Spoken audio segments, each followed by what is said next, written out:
60세 이후의 몸은 겉으론 조용해 보이지만 속에서는 근육이 서서히 사라지고 있습니다. 많은 분들이 단백질만 많이 먹으면 된다고 믿지만 사실 근육 노화의 진짜 원인은 훨씬 복잡합니다. 의학적으로 보면 40대 후반부터 근육은 매년 약 1%씩 감소하고 70세가 넘으면 그 속도가 2배로 빨라집니다. 즉, 10년이 지나면 다리 근육의 일사사의 사라질 수 있다는 뜻이죠. 하지만 다행히도 그 속도를 멈출 방법은 분명히 있습니다. 지금 이 순간 몸의 근육은 단백질이라는 벽돌과 호르몬이라는 시멘트, 그리고 혈류라는 길 3가지를 필요로 합니다. 이 세 요소가 조화롭게 흐를 때 근육은 살리고 회복시키고 지켜집니다. 그런데 나이가 들수록 단백질 흡수력이 떨어지고 호르몬 분비는 줄며 혈류는 좁아집니다. 결국 단백질을 먹어도 몸이 그것을 건축 재료로 활용하지 못하는 상태가 오는 겁니다. 이런 이유로 최근 의학계에서는 근육 노화 방지 3대 음식이라는 새로운 개념이 등장했습니다. 단백질 자체보다 근육을 활성화시키는 보조 성분을 함께 공급해야 진짜 효과가 있다는 겁니다. 예를 들면 콩의 이소플라본, 생선의 오메가3, 그리고 시금치의 질산염 같은 성분들이죠. 이들은 단순한 영양소가 아니라 근육세포의 신호를 깨우는 스위치 역할을 합니다. 물론 학계에서도 논쟁은 있습니다. 단백질 양이 충분하다면 보조 성분은 큰 의미가 없다는 입장과 단백질보다 활성화 신호가 더 중요하다는 입장이 맞서고 있습니다. 하지만 최근의 노인의학 연구는 후자의 손을 들어주고 있습니다. 왜냐하면 음식 조합만으로도 근육 기능이 10년 젊어진 사례들이 속속 보고되고 있기 때문이죠. 그래서 오늘 제가 드릴 이야기는 단백질을 더 먹는 법이 아니라 근육을 깨우는 3대 필수 음식을 어떻게 먹어야 몸이 다시 젊어지는가입니다. 영상 끝까지 보시면 어떤 음식이 근육을 살리고 어떤 음식이 조용히 근육을 갉아먹는지 명확히 아시게 될 겁니다. 잠깐, 지금 시청하시는 여러분은 어느 도시에 계신가요? 댓글로 남겨주세요. 서울, 부산, 광주, 혹은 해외에서도 함께 하신다면 정말 반갑습니다. 여러분의 하루가 이 순간부터 근육이 되살아나는 하루가 되길 바랍니다. 지금부터 말씀드릴 내용을 놓치시면 10년 후 당신의 다리 근육의 일사의 사라집니다. 하지만 오늘부터 바꾼다면 그 근육은 다시 되살아날 수 있습니다. 그 첫걸음으로 우리가 먼저 만나볼 음식은 단백질보다 강한 콩류입니다. 콩은 단백질의 왕이라고 불리지만 그 진짜 가치는 단백질 그 자체가 아닙니다. 단백질보다 더 강력한 근육 재생 신호를 보내는 숨은 성분, 바로 이소플라본과 아르기닌입니다. 이 두 성분은 나이든 몸의 근육 세포에게 아직 활동할 수 있다고 알려주는 스위치 역할을 하죠. 많은 분들이 고기나 달걀로 단백질을 보충하려 하지만 60세 이후에는 흡수 효율이 떨어집니다. 그 이유는 위산 분비가 감소해 소화가 더디기 때문입니다. 하지만 콩 단백질은 분자 구조가 작아서 소화가 빠르고 흡수율이 높습니다. 게다가 콩에 들어있는 아르기닌은 혈류를 넓혀 단백질이 근육세포로 잘 들어가도록 도와줍니다. 이건 단순한 영양 이야기로 끝나지 않습니다. 미국의 스탠퍼드대 노화의학 연구팀은 65세 이상 남녀 240명을 대상으로 실험했습니다.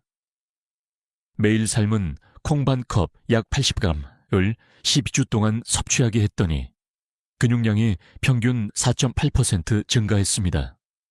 놀라운 건 운동을 거의 하지 않은 그룹에서도 같은 결과가 나타났다는 겁니다.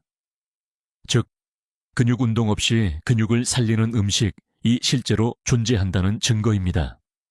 그렇다면 왜 많은 분들이 콩을 먹고도 효과를 못 느낄까요? 그 이유는 조리법과 타이밍입니다. 콩은 생으로 먹으면 소화효소 억제제가 있어 흡수를 방해합니다. 하지만 12시간 이상 불린 뒤 삶거나 두유로 마시면 이 억제제가 사라집니다. 또한 아침보다는 점심에 먹는 게 좋습니다. 오전엔 위장 기능이 깨어나지 않아 단백질이 덜 흡수되기 때문이죠. 이소플라본은 여성 호르몬과 비슷한 구조를 가지고 있어 특히 여성에게 이중의 효과를 줍니다. 근육만 지키는 게 아니라 골밀도와 혈관 탄력도 함께 유지합니다. 그래서 단백질보다 강한 콩류는 여성 노년층에게 가장 이상적인 음식으로 꼽힙니다. 물론 학계에서는 이소플라본이 호르몬을 자극해 좋지 않다는 반론도 있습니다. 하지만 최근 메타분석 논문 47편을 종합한 결과 적정량 섭취 하루 2리처 밤 마인리위츠홈 3일그르바는 오히려 심혈관 질환 위험을 18% 낮추고 근육 단백질 합성을 20% 높인다는 결과가 나왔습니다. 혹시 이렇게 생각하시나요? 나는 콩을 먹으면 더부룩해서 잘 안 맞는다. 그럴 땐 완두콩, 검은콩, 병아리콩처럼 껍질이 얇고 소화가 잘 되는 품종을 선택하세요. 특히 검은콩에는 안토시아닌이 풍부해서 근육세포의 산화를 막아줍니다. 지금 이 순간 당신의 식탁 위에 하루 한 컵의 콩을 올려보세요. 작은 습관 하나가 근육의 시계를 거꾸로 돌릴 수 있습니다. 내일 아침 몸이 조금 더 가볍게 느껴진다면 그것이 바로 근육이 다시 깨어난 신호입니다.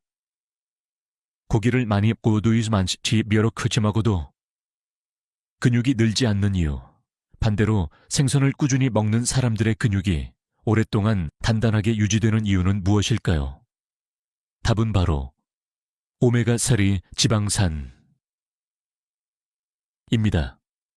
많은 분들이 오메가3를 단순히 혈관을 깨끗하게 하는 지방으로 알고 있지만 의학적으로 오메가3는 근육 염증을 줄이고 단백질 합성을 촉진하는 강력한 조절자입니다. 근육은 염증과 싸우는 기관입니다. 운동을 하거나 단백질을 소화할 때 생기는 미세한 염증이 쌓이면 근육이 제 기능을 잃게 됩니다. 그때 오메가3는 염증 세포의 신호를 조용히 차단해 근육이 스스로 회복할 시간을 벌어줍니다. 이게 바로 생선을 먹는 사람들의 몸이 오래도록 유연하고 부드럽게 움직이는 이유입니다. 캐나다 맥길 대학교의 연구에서는 60ml 70세 노인을 두 그룹으로 나누어 6개월간 관찰했습니다. 한 그룹은 주 3회 생선을 섭취했고 다른 그룹은 고기 중심의 식단을 유지했습니다. 그 결과 생선을 먹은 그룹은 근육량이 3% 증가, 고기 중심 그룹은 오히려 근육 손실이 2.7% 진행되었습니다. 게다가 혈당, 혈압, 관절 통증까지 동반 개선이 나타났죠. 하지만 중요한 포인트는 생선의 종류입니다. 모든 생선이 근육에 좋은 건 아닙니다. 오메가3가 풍부한 등푸른 생선, 고등어, 연어, 정어리, 청어 같은 생선이 핵심입니다. 특히 연어에는 오메가3 외에도 아스타잔틴이라는 붉은 색소가 포함되어 있습니다. 이 색소는 근육세포를 노화시키는 활성산소를 제거하는 천연 항산화제이기도 하죠. 흥미로운 사실은 일본 오키나와 지역의 장수 노인들이 하루 단백질의 40%를 생선에서 섭취한다는 점입니다. 그들은 육류를 거의 먹지 않지만 근육량과 보행 속도가 또래보다 월등히 높습니다. 이 데이터를 근거로 바다식단은 노년 근육의 보험이라는 표현이 생겼습니다. 그렇다면 오메가3 영양제만 먹어도 같은 효과를 볼 수 있을까요? 이 부분은 학자들 사이에서 여전히 논쟁이 있습니다. 몇몇 연구에서는 영양제보다 실제 생선을 섭취할 때 흡수율이 높고 세포 내 반응이 활발하다고 합니다. 반면 생선 섭취가 어려운 분들에게는 정제된 오메가3가 도움이 된다는 의견도 있죠. 결론적으로 가능하다면 음식으로 불가하다면 보조제로 접근하는 것이 가장 현실적입니다. 섭취법은 간단합니다. 일주일에 3번, 손바닥 크기 정도의 구운 생선 또는 생선 조림을 식탁에 올리세요. 기름에 튀기지 말고 레몬즙을 약간 뿌리면 오메가3 산화도 줄일 수 있습니다. 식탁 위에 한 조각 생선이 근육의 염증을 잠재우고 다시 회복을 명령하는 의사가 됩니다. 혹시 이런 생각이 들지 않으신가요? 이제 와서 생선을 먹는다고 근육이 돌아올까? 그렇습니다. 완전히 되돌릴 수는 없지만 속도를 늦출 수는 있습니다. 그 한 걸음이 70세 이후에 보행 속도를 지켜주고 넘어짐을 막고 삶의 독립을 지켜줍니다. 오늘 저녁 생선 한 점으로 근육의 시계를 10년 되돌리세요. 그건 단순한 식사가 아니라 미래의 몸에 투자하는 최고의 저녁입니다. 많은 분들이 채소는 단지 비타민이나 섬유질 공급원이라고 생각합니다. 하지만 최근 연구에서 밝혀진 놀라운 사실 하나, 시금치, 비트, 브로콜리 같은 채소에는 질산염 나이트라이트이라는 성분이 들어있습니다. 이 질산염은 혈관을 넓혀 근육으로 가는 산소와 영양을 늘려주는 말 그대로 은밀한 근육 촉진제입니다. 근육이 약해지는 진짜 이유 중 하나는 혈류 저하입니다. 아무리 단백질을 많이 먹어도 그 단백질이 근육 세포까지 전달되지 않으면 의미가 없습니다. 그때 질산염이 등장합니다. 이 성분이 체내에서 질산화물 NO로 바뀌며 혈관을 부드럽게 확장시킵니다. 결과적으로 피가 원활히 돌고 근육세포가 다시 깨어나는 것이죠. 호주의 퀸즐랜드 대학 연구에서는 70세 이상 노인 1,200명을 대상으로 매일 시금치 1컵 약 80g씩 3개월 섭취하게 했습니다. 그 결과 근육 수축력은 평균 11% 향상, 보행 속도는 9% 빨라졌습니다. 놀라운 건 운동량을 늘리지 않았는데도 이런 결과가 나왔다는 겁니다. 그렇다면 왜 채소를 먹어도 효과를 못 느끼는 분들이 있을까요? 이건 조리 과정의 문제입니다. 질산염은 가열 시간이 길수록 파괴되기 때문이죠. 즉, 시금치를 오래 데치면 질산염이 거의 사라집니다. 따라서 가능한 한 가볍게 데치거나 생으로 먹는 게 중요합니다. 비트 주스, 브로콜리, 샐러드 같은 형태로 섭취하면 가장 효과적입니다. 그리고 한 가지 더. 질산염은 단백질과 함께 섭취할 때 근육 합성이 극대화됩니다. 예를 들어 아침에 삶은 달걀 1개와 시금치 샐러드를 함께 먹거나 점심에 두부와 비트즙을 곁들이면 단백질이 근육 세포 안으로 훨씬 잘 들어갑니다. 이건 음식의 궁합이 만들어내는 기적입니다. 물론 논쟁도 있습니다. 일부에서는 질산염이 몸에 해롭다, 가공식품에 들어있는 방부제 성분과 같다고 주장하죠. 하지만 그건 인공 질산염일 때의 이야기입니다. 채소 속 천연 질산염은 오히려 혈압을 낮추고 혈관을 보호하며 뇌혈류까지 개선한다는 점이 여러 논문에서 입증되었습니다.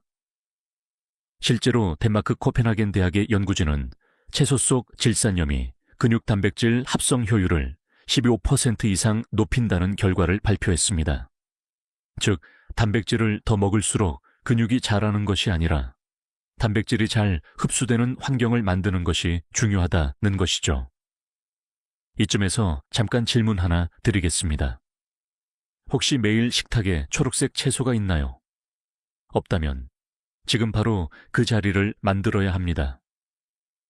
채소는 근육을 살리고 혈관을 지키며 뇌까지 깨우는 자연의 약입니다. 오늘 저녁 밥상 한쪽에 시금치 한 줌을 올려보세요. 그 작은 초록색 잎이 내일 당신의 걸음을 더 가볍게 만들 겁니다. 근육의 시계를 돌리는 건 거창한 약이 아니라 하루 한 줌의 채소라는 가장 단순한 습관입니다. 지금까지 단백질의 원천이 되는 음식들을 살펴봤다면 이제는 그 단백질이 몸속에서 작동하게 만드는 조합반을 알아야 합니다. 많은 분들이 단백질만 충분히 먹으면 근육이 늘 거라 생각하지만 실제로는 비타민 D와 칼슘이 함께 있어야 근육이 반응합니다. 이 세 가지는 마치 건축 현장의 벽돌, 단백질, 시멘트 비타민 D, 철근 칼슘처럼 서로 맞물려야 완전한 구조가 완성됩니다. 비타민 D는 단백질 합성의 스위치를 켜주는 역할을 합니다. 햇빛을 받으면 피부에서 만들어지지만 60세 이후에는 이 기능이 현저히 떨어집니다. 실제로 한국 성인 중 95세 이상 인구의 7~8%가 비타민 D 결핍 상태라는 통계도 있습니다. 이 말은 곧 단백질을 아무리 먹어도 전원선이 끊긴 상태로 벽돌을 쌓고 있는 셈이라는 뜻이죠. 캘리포니아대 연구에 따르면 비타민 D 수치가 낮은 노인은 같은 운동과 단백질 섭취를 해도 근육량 증가율이 절반 이에 머물렀습니다. 반대로 비타민 D 수치가 정상인 그룹은 근육 단백질 합성이 1.8배 빠르게 일어났습니다. 게다가 비타민 D는 칼슘의 흡수를 돕기 때문에 근육뿐 아니라 뼈와 신경까지 연결하는 핵심 축이 됩니다. 그렇다면 이 세 가지를 어떻게 섭취해야 할까요? 가장 간단한 방법은 단백질 음식 플러스 칼슘 음식 플러스 햇빛 10분의 조합입니다. 예를 들어 아침에 달걀 1개와 두유 1잔, 점심엔 생선과 멸치볶음, 저녁엔 시금치 무침과 요거트 1컵, 이렇게 구성하면 자연스럽게 완성됩니다. 햇빛은 하루 10일치 5분만으로도 충분합니다. 팔과 얼굴 정도만 노출시켜도 비타민 D가 활성화되고 이때 걷거나 가벼운 스트레칭을 더하면 근육에 산소가 공급되어 흡수율이 더 올라갑니다. 즉, 비타민 D는 움직일 때 가장 잘 작동하는 비타민과 다른 셈입니다. 한편 학계에서는 보충제로 비타민 D를 먹는 것이 더 안전하다는 의견도 있습니다. 하지만 실제로는 햇빛으로 얻은 비타민 D가 간과 신장을 거치며 활성형으로 바뀌는 과정이 훨씬 자연스럽고 효과적입니다. 그래서 의사들은 보충제를 먹더라도 반드시 야외 활동을 병행하라고 조언하죠. 칼슘 또한 중요합니다. 칼슘이 부족하면 근육이 수축할 힘을 잃고 결국 기운이 빠진 느낌이 지속됩니다. 특히 여성 노인의 경우 칼슘 부족은 근육 약화와 골다공증을 동시에 불러옵니다. 따라서 하루 700mg/800mg의 칼슘 섭취가 필수인데 이는 멸치 30과 두유 1컵, 요거트 1컵으로 충분히 채울 수 있습니다. 혹시 이렇게 생각하시나요? 햇빛 쬐는 게 뭐 그렇게 중요하겠어? 하지만 단 10분의 햇빛이 근육의 스위치를 켜고 단백질이 살아 움직이게 만듭니다. 그건 약이 아닌 자연이 준 무료 영양 주사입니다. 정리하자면 단백질은 벽돌, 비타민 D는 스위치, 칼슘은 기둥입니다. 이 세 가지가 함께 움직일 때 비로소 근육은 되살아납니다. 그리고 그 변화는 일주일 안에 체감할 수 있습니다. 걸음이 가벼워지고 식사 후 피로감이 줄고 밤에 다리 쥐가 덜 납니다. 오늘부터 햇빛 10분, 단백질 음식 1접시, 칼슘 간식 1줌. 이 세 가지를 매일 지킨다면 근육의 시계는 다시 뒤로 돌아갑니다. 그리고 그건 단지 몸의 회복이 아니라 삶의 자존심을 되찾는 길이기도 합니다. 지금부터는 조심해야 할 음식들입니다. 아무리 좋은 음식을 챙겨 먹어도 이 한 가지 습관을 그대로 두면 근육은 조용히 무너집니다. 바로 단짠 음식, 즉 단맛과 짠맛이 섞인 자극적인 음식입니다. 단짠 음식은 혀에는 행복을 주지만 근육에는 독이 됩니다. 왜냐하면 이 조합이 혈당과 나트륨 수치를 동시에 높이기 때문입니다. 혈당이 급상승하면 인슐린이 과도하게 분비되어 단백질 합성이 잠시 멈춥니다. 그리고 나트륨이 과잉되면 세포 안에 수분이 빠져나가면서 근육이 말라버립니다. 결국 근육은 속이 비어버린 스펀지처럼 탄력을 잃게 됩니다. 서울대 의대 연구팀이 60세 이상 노인 400명을 추적 조사했습니다. 하루에 단짠 간식을 2회 이상 먹는 그룹은 그렇지 않은 그룹보다 근육량이 8.2% 낮았고 보행 속도는 11% 느렸습니다. 특히 여성 노인에게서 이 현상이 두드러졌습니다. 그 이유는 호르몬 변화로 나트륨 배출 능력이 떨어지기 때문입니다. 단짠 음식의 대표적인 예는 다음과 같습니다. 간장 양념치킨, 떡볶이, 달콤한 소스의 고기류, 즉석조리식품, 라면, 양념장에 절인 반찬, 그리고 우리가 무심코 먹는 커피 믹스. 커피 믹스 한 잔에 설탕과 나트륨이 함께 들어있어 매일 2잔만 마셔도 근육세포에 미세한 탈수를 유발합니다. 여기서 흥미로운 사실이 있습니다. 의학적으로 단짠 음식은 소금과 당이 동시에 들어올 때 인슐린 저항성을 높인다고 합니다. 이 상태에서는 단백질이 근육세포로 이동하지 못하고 지방세포에 저장됩니다. 즉, 살은 찌는데 근육은 빠지는 비극적인 현상이 일어나는 거죠. 일부 영양학자들은 적당한 짠맛은 전해질 균형에 도움이 된다고 말하지만 문제는 적당함을 지키기 어렵다는 데 있습니다. 특히 나이가 들수록 미각이 둔해지기 때문에 예전보다 더 짜게, 더 달게 느껴야 맛있다고 생각하게 됩니다. 이게 바로 노년기의 맛 중독 루프입니다. 그렇다면 어떻게 바꿀 수 있을까요? 첫째, 양념 대신 천연 감칠맛을 이용하세요. 마늘, 양파, 표고버섯, 다시마를 끓인 육수는 짠맛 없이도 깊은 풍미를 냅니다. 둘째, 간을 볼 때는 뜨거울 때가 아니라 식힌 뒤에 하세요. 뜨거운 음식은 짠맛을 덜 느끼게 해서 간을 과하게 하게 만듭니다. 셋째, 간장을 반만 넣고 레몬즙이나 식초를 한 방울 추가하세요. 신맛이 혀를 자극해 짠맛을 보완해 줍니다. 이 간단한 3가지 습관을 지키면 당과 나트륨의 함정에서 벗어나 근육이 스스로 회복할 시간을 벌게 됩니다. 단짠 음식은 한순간의 기쁨을 주지만 10년 뒤에 다리를 빼앗아 갑니다. 혹시 오늘 저녁 메뉴를 고민 중이신가요? 그렇다면 이 질문을 스스로에게 던져보세요. 이 음식이 내 혀를 위한 건가? 아니면 내 근육을 위한 건가? 답은 언제나 몸이 알고 있습니다. 그 답을 듣는 순간 당신의 근육은 다시 살아납니다. 많은 분들이 이런 말을 하십니다. 나는 밤에 단백질 보충제를 먹고 자요. 그래야 근육이 만들어진다잖아요. 겉보기엔 맞는 말 같지만 60세 이후의 몸에서는 정반대의 일이 일어납니다. 밤 늦게 먹는 단백질은 오히려 근육을 키우지 못하고 간과 신장을 지치게 만드는 독이 됩니다.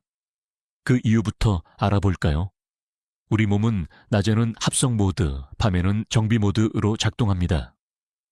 즉, 밤에는 근육을 새로 만드는 게 아니라 손상된 세포를 정리하고 회복하는 시간이죠. 이때 단백질이 들어오면 간이 쉬지 못하고 계속 분해 작업을 하게 됩니다.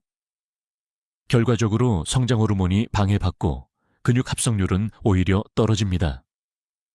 일본 규슈대학의 실험은 이를 명확히 보여줍니다. 65세 이상 남녀 180명을 대상으로 단백질 섭취 시간을 달리했더니 아침, 점심 섭취 그룹은 근육량이 6개월 후 7% 증가, 반면 야식 섭취 그룹은 오히려 8% 감소했습니다. 같은 양을 먹었는데 결과는 정반대였죠. 이유는 단순합니다. 밤에는 혈류와 대사가 느려져서 단백질이 세포로 가지 못하고 혈중에 오래 머뭅니다. 이 상태가 지속되면 간 수치가 높아지고 신장은 노폐물 처리에 과부하가 걸립니다. 특히 단백질 보충제나 단백질 음료처럼 농축된 형태는 더욱 위험합니다. 한 컵만 마셔도 소고기 200글 먹은 것과 같은 부담이 간에 걸리기 때문이죠. 물론 예외도 있습니다. 하루에 운동을 꾸준히 하고 저녁 6시 이전에 단백질을 섭취한다면 괜찮습니다.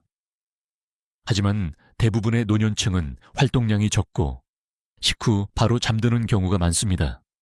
그럴 때 단백질은 근육으로 가지 못하고 피로물질로 쌓여 근육통과 밤중 다리쥐를 유발하게 됩니다. 혹시 이런 경험 있으신가요? 밤에 두유를 마셨는데 오히려 아침에 몸이 더 무겁다. 그건 몸이 회복 대신 소화에 에너지를 써버린 겁니다. 따라서 단백질 섭취는 오전 9시, 오후 3시 사이가 가장 이상적입니다. 이때 근육세포의 합성 효소가 가장 활발하게 작동하니까요. 학자들 사이에서도 여전히 논쟁은 있습니다. 일부 연구에서는 단백질을 나누어 먹으면 오히려 흡수가 더 잘 된다고 주장하지만 그 연구의 대부분은 젊은 성인을 대상으로 한 것입니다. 노인의 경우 간과 신장의 기능 저하를 고려하면 적은 양을 낮에 집중 섭취하는 것이 더 안전하다는 게 현재의 주된 견해입니다. 그렇다면 저녁에 배가 고플 땐 어떻게 해야 할까요?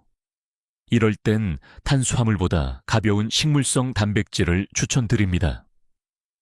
예를 들어 따뜻한 미소된장국에 두부 몇 조각 또는 삶은 달걀 흰자 1개 정도면 충분합니다. 그리고 물을 1컵 마신 뒤 가볍게 스트레칭을 해주면 혈류가 순환되어 근육 회복을 돕습니다. 야식 단백질은 순간의 안심을 주지만 그 대가로 다음 날의 활력을 빼앗습니다. 근육은 밤에 키우는 게 아니라 낮 동안의 습관으로 지켜지는 것입니다. 오늘부터 단 하나의 규칙만 지켜보세요. 단백질은 낮에, 회복은 밤에. 이 리듬만 바꿔도 근육은 10년 젊어질 수 있습니다. 햄, 소시지, 베이컨, 그리고 맛있게 구운 스팸. 냉장고 문을 열면 언제나 방해주는 이 음식들. 간편하고 짭짤해서 반찬으로, 간식으로, 여행 갈 때도 꼭 챙기시죠. 하지만 60세 이후의 몸에는 이 음식들이 근육을 조용히 파괴하는 시간 폭탄, 스트레스이 됩니다. 가공육이 위험한 이유는 단 하나, 질산염 니트릿입니다.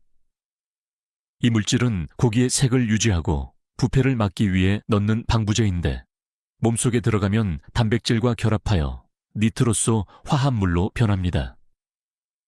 이 화합물이 근육세포의 미토콘드리아를 손상시키고 결과적으로 근육이 스스로 늙어버리게 만듭니다. 스웨덴 웁살라 대학의 노인 연구팀이 발표한 대규모 연구가 있습니다.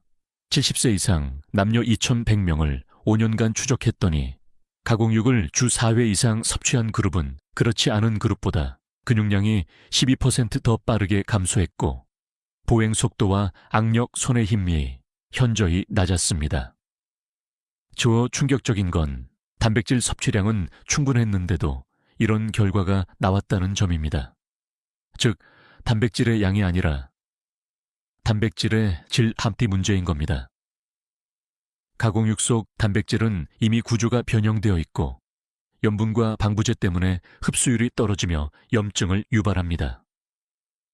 그 결과 근육세포가 재생되기보다는 스스로를 보호하기 위해 방어 모드로 들어갑니다. 이 방어 모드는 한번 켜지면 쉽게 꺼지지 않습니다. 그래서 꾸준히 가공육을 먹는 사람일수록 근육 회복이 더딘 이유가 여기에 있습니다. 물론 학계에서는 소량의 가공육은 단백질 보충에 도움이 된다는 의견도 있습니다. 하지만 노년기엔 소량이라도 그 대가가 큽니다. 나트륨과 인공 첨가물이 신장 기능을 떨어뜨려 몸속 단백질의 대사 밸런스를 무너뜨리기 때문이죠. 특히 신장이 약한 분은 소시지 1개로도 다음날 몸이 붓거나 피로감을 느낄 수 있습니다. 혹시 이런 경험 있으신가요? 어제 저녁에 소시지 반찬을 먹었는데 오늘 아침 다리가 붓고 손이 저리다. 그건 근육이 붓는 게 아니라 세포 속 나트륨이 물을 끌어당겨 부종을 만든 상태입니다. 이 부종은 근육 안쪽에 염증을 키우고 세포 간 통신을 방해합니다. 그렇다면 대안은 무엇일까요? 첫째, 생고기를 직접 삶거나 구워 드세요. 같은 단백질이라도 질산염이 들어있지 않으면 세포 손상이 없습니다. 둘째, 통조림 고기보다 냉동 고기를 선택하세요. 냉동은 방부제를 거의 쓰지 않기 때문입니다. 셋째, 만약 가공육을 꼭 먹어야 한다면 비타민C가 풍부한 채소 피망, 브로콜리, 토마토와 함께 드세요. 비타민C가 질산염을 중화시켜 니트로소 화합물 생성을 억제해 줍니다. 이 작은 실천만으로도 근육 노화의 속도를 30% 늦출 수 있습니다.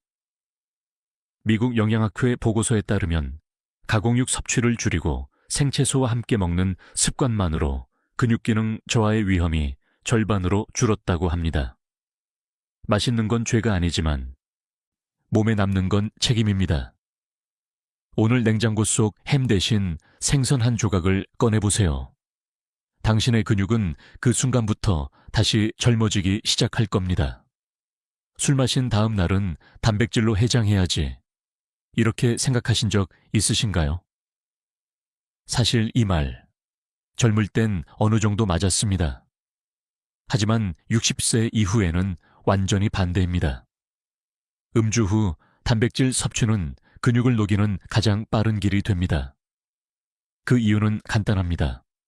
술을 마시면 간은 단백질 합성을 잠시 멈추고 먼저 알코올을 분해하는데 모든 에너지를 집중합니다. 즉, 단백질이 들어와도 근육세포로 가지 못하고 노폐물로 쌓입니다. 그 과정에서 생긴 독성 부산물이 근육세포를 손상시키고 심하면 근육 속 미토콘드리아까지 파괴해버립니다.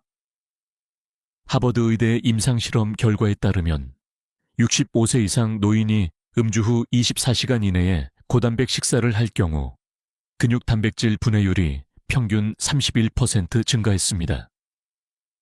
반대로 음주 다음 날 하루 동안 단백질 섭취를 줄이고 수분을 충분히 보충한 그룹은 근육 손상 마커가 40% 이상 감소했습니다.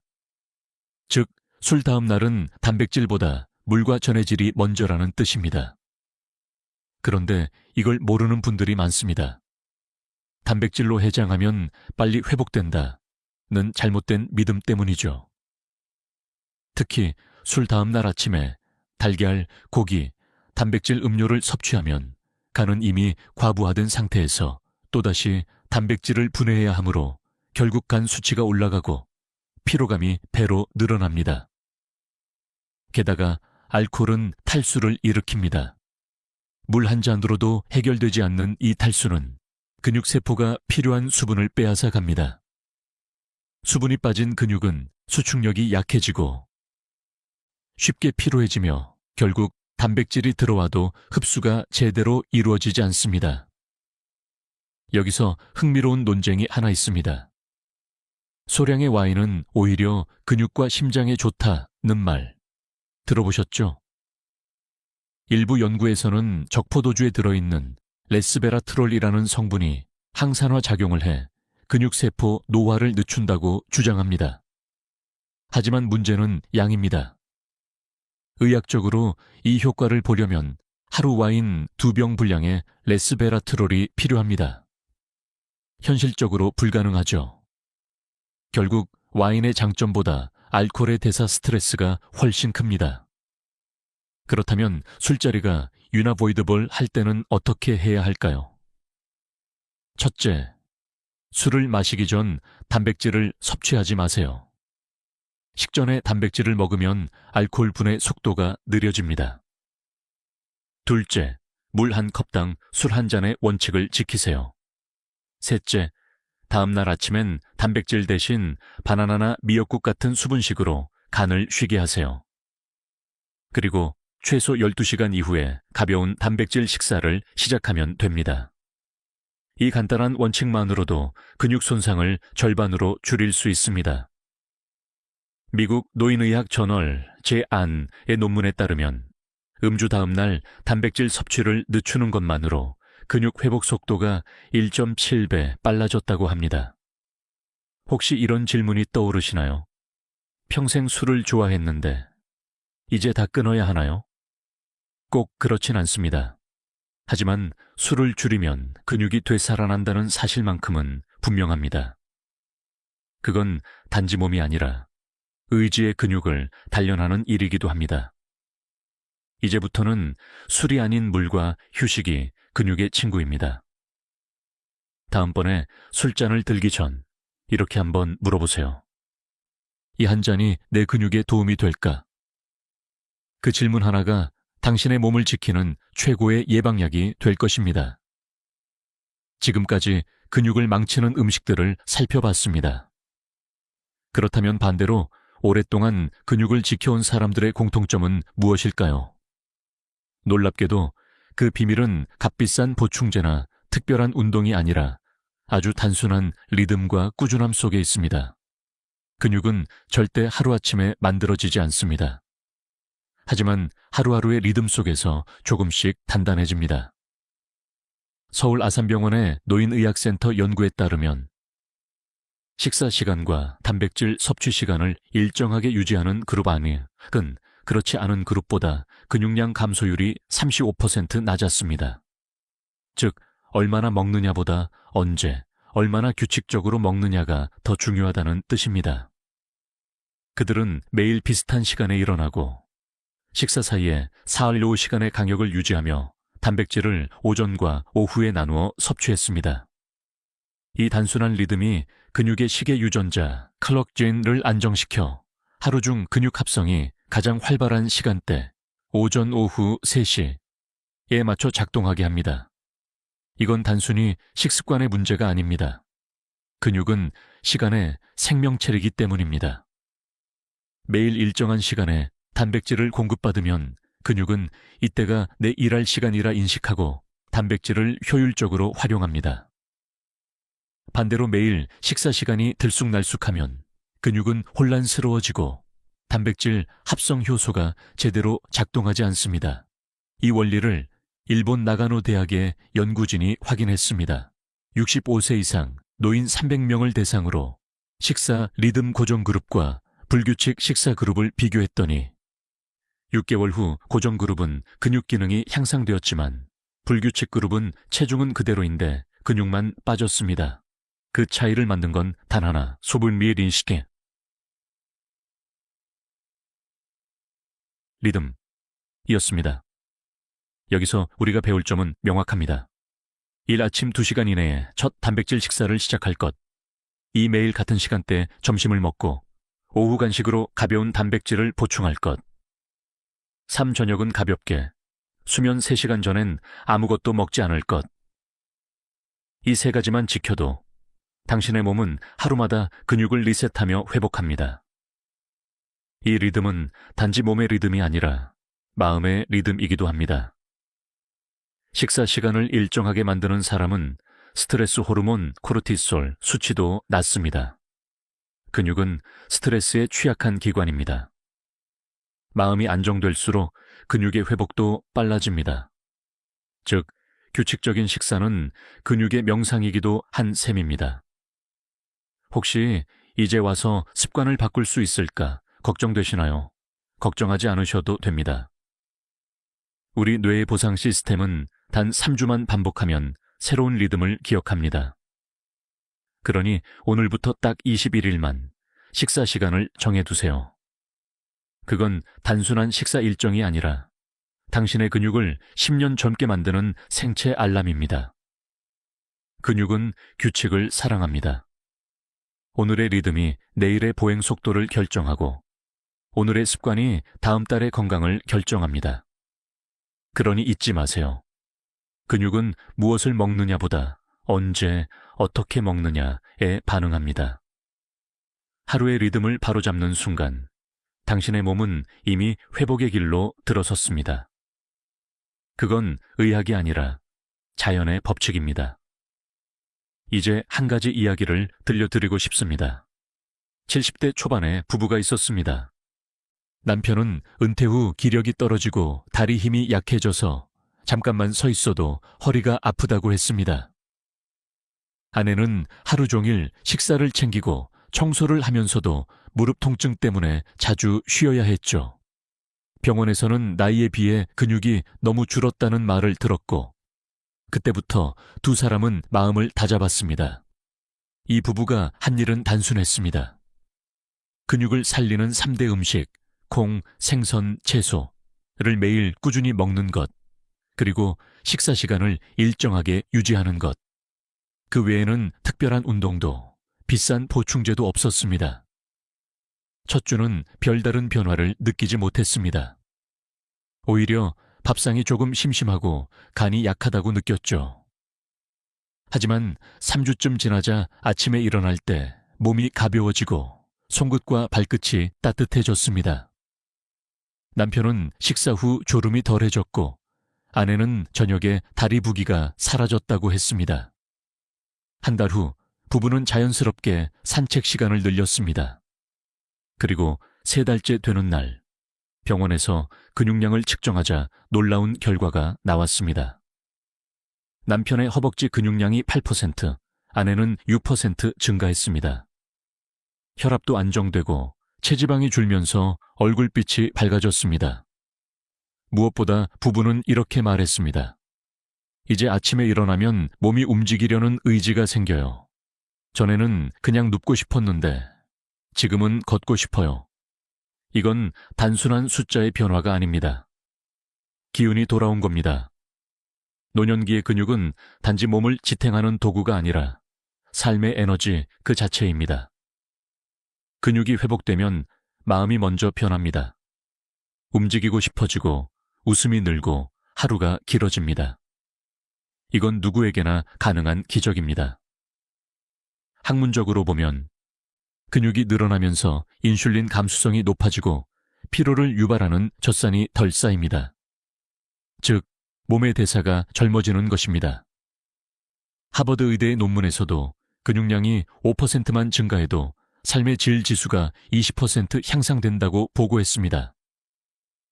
결국 근육을 회복시킨다는 건 단지 걷는 힘을 되찾는 게 아니라 삶의 속도를 되돌리는 일입니다. 혹시 이런 생각이 드시나요? 나도 다시 시작할 수 있을까? 답은 예, 당연히 가능합니다. 이 부부가 보여준 변화는 특별한 재능이 아니라 습관의 힘이었습니다.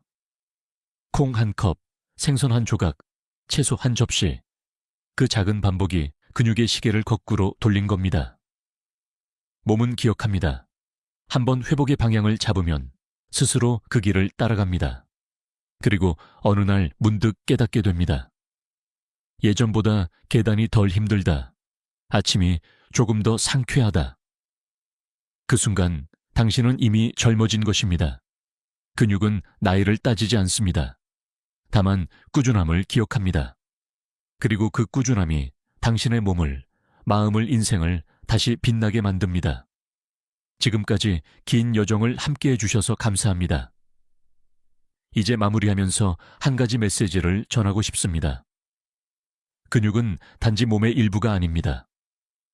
그건 삶을 지탱하는 의지의 근육이며 당신이 여전히 살아있음을 증명하는 가장 확실한 증거입니다. 많은 분들이 이렇게 말합니다. 이 나이에 뭘 새로 시작해요. 이제 다 늦었죠. 하지만 의학적으로도 생리학적으로도 그 말은 틀렸습니다. 근육은 언제라도 반응할 준비가 되어 있는 조직입니다. 단 하루라도 좋은 음식을 먹고 단 하루라도 바른 리듬을 되찾으면 근육은 바로 반응합니다. 그건 눈에 보이지 않지만 몸 안에서는 분명히 일어나고 있습니다. 다시 기억해 봅시다. 당신의 근육을 살리는 3대 음식, 콩, 생선, 채소, 그리고 근육을 지키는 3대 습관, 일정한 식사 리듬, 낮 시간의 단백질, 햇빛 10분. 이 단순한 6가지 원칙만 지켜도 몸은 스스로 회복의 방향으로 나아갑니다. 오늘부터는 이렇게 시작해보세요.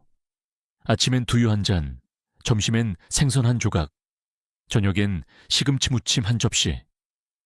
그 위에 햇빛 10분과 가벼운 스트레칭을 더하세요. 이건 약이 아닙니다. 비용도 부작용도 없습니다. 단지 당신의 삶을 돌려주는 가장 안전하고 확실한 방법입니다. 혹시 중간에 포기하고 싶을 때가 오더라도 괜찮습니다.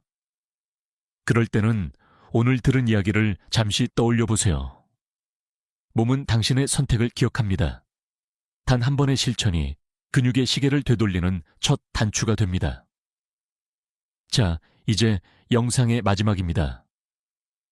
오늘 영상에서 가장 놀라웠던 음식은 무엇이었나요?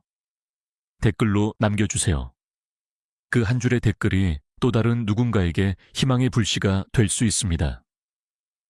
좋아요와 구독은 더 많은 분들에게 이 정보를 전하는 힘이 됩니다. 지금 당신의 작은 클릭 하나가 누군가의 근육을, 누군가의 삶을 바꿀 수 있습니다. 마지막으로 이 말을 꼭 전하고 싶습니다. 지금부터 다시 시작하셔도 늦지 않습니다. 근육은 당신의 나이를 묻지 않습니다. 그저 오늘의 선택을 기억할 뿐입니다. 우리는 할 수 있습니다. 함께 제대로 해냅시다. 지금까지 듣기만 해도 튼튼해지는 튼튼 라디오였습니다. 오늘도 건강한 하루 되세요.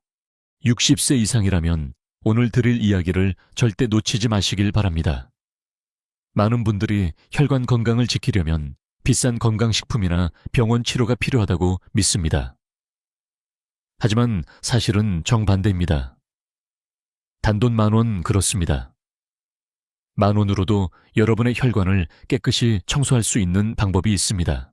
어쩌면 이렇게 생각하실지도 모릅니다. 아니, 10,000원짜리로 어떻게 수십 년 쌓인 기름기를 씻어낼 수 있단 말인가? 바로 여기서 반전이 시작됩니다. 값비싼 약도 수십만 원짜리 영양제도 아닌 우리가 마트에서 쉽게 사는 3가지 과일이 그 해답입니다. 제가 지금까지 진료실에서 만난 수많은 어르신들이 공통적으로 겪는 두려움이 있습니다. 바로 뇌경색, 심근경색 같은 무서운 혈관 질환입니다. 증상은 조용히, 그러나 확실히 다가옵니다. 머리가 갑자기 무겁다든지, 잠깐 눈앞이 흐려진다든지, 이유 없이 가슴이 두근거린다든지. 병원에 가면 대부분 혈관이 막혀 있다는 소리를 듣게 되죠. 그런데 놀라운 점은 그 막힌 혈관이 의학적으로도 음식에 따라 얼마든지 회복할 수 있다는 사실입니다. 예를 들어 미국 하버드 대학 연구에서는 과일과 채소의 꾸준한 섭취가 심혈관 질환 위험을 30% 이상 낮춘다고 발표했습니다. 이것은 이미 학계에서 오래전부터 알려진 주류 사실입니다. 그런데 흥미로운 건 이 연구에서 특정 과일들이 특히 강력한 효과를 보였다는 점이지요. 여기서 의문이 생깁니다. 그렇다면 왜 의사들은 항상 약을 먼저 권할까? 이 부분은 여전히 학계의 논쟁거리입니다. 약물 치료가 분명히 필요한 경우도 있지만 음식의 힘을 과소평가한 탓도 있습니다. 일부 전문가는 과일의 효능이 생활습관 개선과 결합될 때만 효과가 크다고 주장합니다. 반면 다른 연구자들은 특정 과일만으로도 혈압과 혈관 건강이 눈에 띄게 개선된다고 강조합니다. 그렇다면 실제로 어떤 과일이기에 10,000원이라는 저렴한 비용으로 우리의 혈관을 청소할 수 있을까요? 바로 오늘 영상에서 3가지 과일을 차례로 공개하겠습니다. 단순히 이름만 말씀드리는 것이 아니라 각각의 과일이 우리 몸속에서 어떤 작용을 하는지, 왜 꼭 드셔야 하는지, 그리고 어떤 실수를 피해야 하는지까지 알려드리겠습니다. 오늘 이야기를 끝까지 들으시면 다음 3가지를 확실히 얻으실 수 있습니다. 첫째, 혈관 속 기름기를 빗자루처럼 쓸어내는 과일. 둘째, 혈압을 조용히 안정시키는 과일. 셋째, 피를 맑게 하고 막힘을 풀어주는 과일. 그리고 동시에 많은 어르신들이 매일 무심코 드시다가 혈관을 망치는 4가지 음식도 함께 알려드릴 겁니다. 좋은 것만 아는 건 충분하지 않습니다. 해로운 것을 끊어야 진짜 효과가 있습니다. 여기서 잠깐 지금 이 영상을 보고 계신 시청자 여러분께 부탁드리고 싶습니다. 현재 어느 도시에 계신가요? 댓글로 남겨주시면 저에게도 큰 힘이 됩니다. 여러분의 건강 이야기를 함께 나누는 것, 그것이 바로 이 채널의 힘이자 지혜입니다. 기억하세요. 지금부터 말씀드리는 내용을 놓치시면 10년 후 여러분의 근육과 혈관의 일til 사이 조용히 사라져 있을지도 모릅니다. 하지만 끝까지 들으시면 오늘 저녁 식탁부터 당장 바꿀 수 있는 방법을 얻게 될 겁니다. 이제 준비되셨나요? 단돈 10,000원으로 혈관 청소를 끝내는 첫 번째 과일. 지금 바로 공개하겠습니다. 여러분, 혈관 속을 가만히 들여다본다고 상상해 보세요. 매일 먹는 음식의 기름기와 노폐물이 마치 집안 구석에 쌓이는 먼지처럼 서서히 혈관 벽에 달라붙습니다. 시간이 지나면 좁아지고 딱딱해지고 결국 막히게 되지요. 그렇다면 이 더러운 혈관을 청소해주는 빗자루 같은 과일은 무엇일까요? 바로 사과입니다. 사과는 흔하고 평범한 과일처럼 보이지만 사실은 세계적으로 수많은 연구에서 혈관 청소부 역할을 인정받았습니다. 사과에 들어있는 펙틴이라는 수용성 섬유질은 피 속에 떠다니는 콜레스테롤을 잡아당겨 몸 밖으로 배출시킵니다. 쉽게 말해 기름기를 걸러내고 쓸어내는 천연 걸레인 셈이죠. 이건 단순한 이론이 아닙니다. 실제 영국 옥스퍼드 대학에서 진행된 연구에 따르면 매일 사과를 1개 이상 먹는 사람들은 그렇지 않은 사람보다 심장마비와 뇌졸중 위험이 40% 가까이 낮았습니다. 놀랍지 않습니까? 값비싼 보약이 아니라 시장에서 흔히 사는 사과 한 알이 그 정도 힘을 가진 겁니다. 그런데 여기서 흥미로운 사실이 하나 더 있습니다. 사과는 단순히 콜레스테롤만 줄여주는 게 아닙니다. 혈관 벽의 염증을 완화하는 효과도 있습니다. 왜 중요할까요? 혈관이 막히는 과정은 사실 염증에서 시작되기 때문입니다.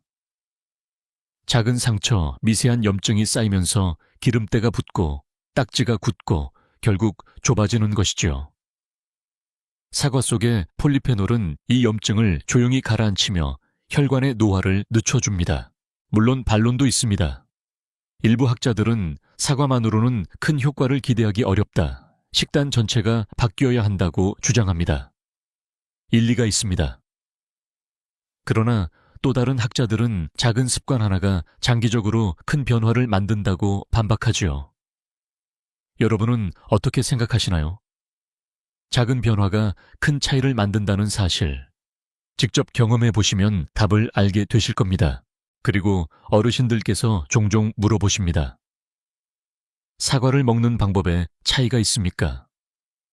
네, 있습니다. 껍질째 드시는 것이 가장 좋습니다.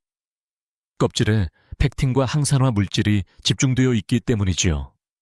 단 꼭 깨끗이 씻어서 농약 성분을 줄이셔야 합니다. 가능하다면 유기농 사과를 선택하는 것도 좋은 방법입니다. 여기서 잠깐 재미있는 일화를 들려드릴까요? 제 환자 중 한 분은 72세 할아버지셨습니다. 혈압약을 수년째 드시면서도 여전히 피가 탁하고 늘 무겁다고 호소하셨습니다. 제가 매일 아침 사과 한 알만 챙겨 드셔보세요 라고 권했죠. 처음엔 대수롭지 않게 여기셨는데 석 달 뒤에 정기검진을 하고는 깜짝 놀라셨습니다. 콜레스테롤 수치가 20% 가까이 낮아졌고 얼굴빛도 훨씬 밝아졌다는 겁니다. 아내분이 오히려 더 좋아하시더군요. 그렇다면 질문 드리겠습니다. 여러분, 댁의 식탁에는 과연 사과가 자주 올라오고 있나요?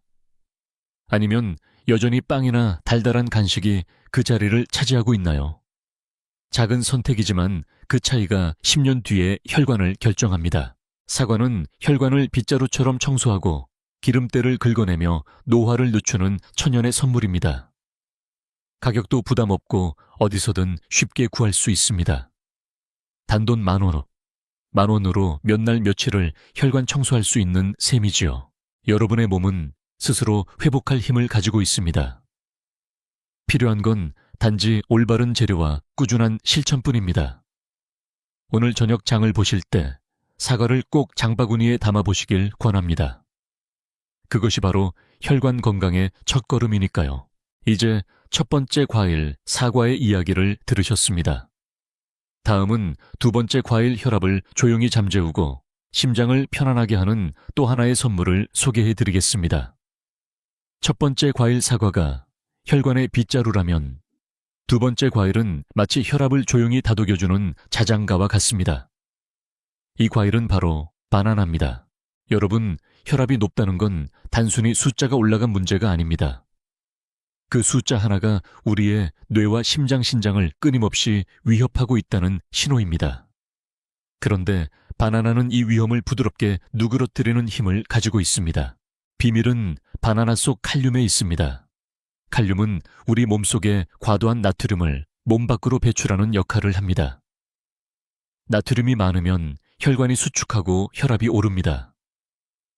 그런데 칼륨은 마치 균형추처럼 작용해 나트륨이 지나치게 쌓이지 않도록 막아주는 것이죠. 한마디로 바나나는 혈압의 균형을 잡아주는 천연 조절 장치입니다. 이건 단순한 상식이 아니라 과학적 근거가 있습니다. 미국 심장협회 AHA의 보고에 따르면 칼륨이 풍부한 식단을 가진 사람들은 그렇지 않은 사람들보다 뇌졸중 위험이 20% 이상 낮았습니다. 또 일본에서 진행된 연구에서도 매일 바나나 한 개를 섭취한 노인들의 혈압 수치가 3개월 만에 눈에 띄게 안정되었다는 결과가 나왔습니다. 물론 모든 학자가 이 효과를 똑같이 인정하는 것은 아닙니다. 일부 연구자는 칼륨의 효과는 나트륨을 줄이지 않으면 크게 나타나지 않는다고 주장합니다. 맞는 말이기도 합니다.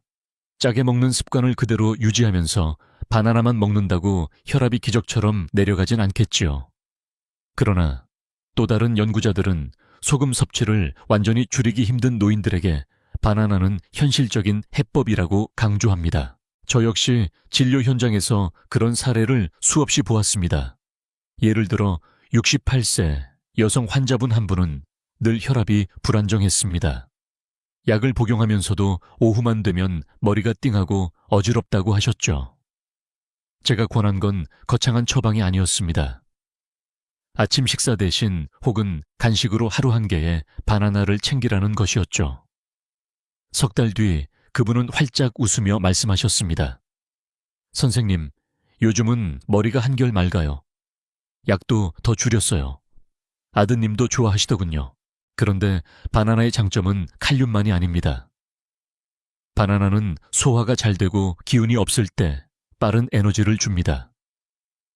혈관 건강뿐 아니라 일상의 활력까지 책임져주는 과일이지요. 특히 치아가 약해진 어르신들도 쉽게 드실 수 있다는 것이 큰 장점입니다. 혹시 이렇게 생각하실 수 있습니다. 바나나는 달아서 당뇨에 해롭지 않나요? 좋은 질문입니다. 사실 바나나는 혈당을 급격히 올리지 않는 저중당지수 GI 과일에 속합니다. 물론 많이 먹으면 좋지 않지만 하루 한 개 정도는 오히려 혈당을 안정적으로 유지하는 데 도움이 될 수 있습니다. 여러분 지금 이 순간에도 수많은 어르신들이 혈압약에만 의존하고 있습니다. 약은 필요하지만 음식의 힘을 함께 빌리면 약의 양을 줄이고 부작용을 줄일 수 있습니다. 그 시작이 바로 장바구니에 바나나 한 송이를 담는 작은 행동입니다. 제가 다시 한번 묻겠습니다. 여러분, 댁 냉장고에는 바나나가 있습니까? 아니면 여전히 짠 김치, 가공식품, 인스턴트 간식이 자리를 차지하고 있습니까? 어느 쪽이 내일의 혈압을 결정할까요? 바나나는 비싸지 않습니다. 10,000원이면 충분히 일주일 내내 드실 수 있습니다. 그 10,000원이 여러분의 혈압을 안정시키고 뇌와 심장을 지켜줄 수 있다면 그보다 더 값진 투자가 있을까요? 이제 여러분은 혈압을 잠재우는 바나나의 비밀을 알게 되셨습니다. 다음으로 소개할 세 번째 과일은 피를 맑게 하고 혈관 속 노폐물을 씻어내는 진짜 천연 약국과 같은 존재입니다. 계속해서 함께 해주세요. 여러분, 마지막으로 소개할 과일은 마치 혈관 속 청소부이자 작은 약국 같은 존재입니다. 바로 포도입니다. 포도는 오랫동안 젊음의 열매라 불려왔습니다. 단순히 달콤해서가 아닙니다. 그 속에 들어있는 강력한 성분 덕분입니다. 포도 껍질과 씨앗에는 레스베라트롤이라는 항산화 물질이 풍부하게 들어 있습니다. 이 성분은 혈관 속에서 발생하는 산화 스트레스를 줄여주고 피가 끈적거리지 않도록 도와줍니다. 쉽게 말해 혈액을 맑고 부드럽게 흘러가게 만드는 천연 윤활유 역할을 하는 것이지요. 실제로 프랑스에서는 포도주를 적당히 마시는 사람들이 심장병 발병률이 낮다는 사실이 유명합니다. 이것을 두고 프렌치 패러독스라고 부르는데 연구자들은 포도 속 레스베라트롤이 그 비밀이라고 설명합니다. 물론 술로 드시는 것보다 생포도나 건포도 포도주부로 섭취하는 것이 훨씬 안전하고 효과적입니다. 뿐만 아니라 포도에는 혈소판이 서로 엉겨붙어 혈전을 만드는 것을 막아주는 힘도 있습니다.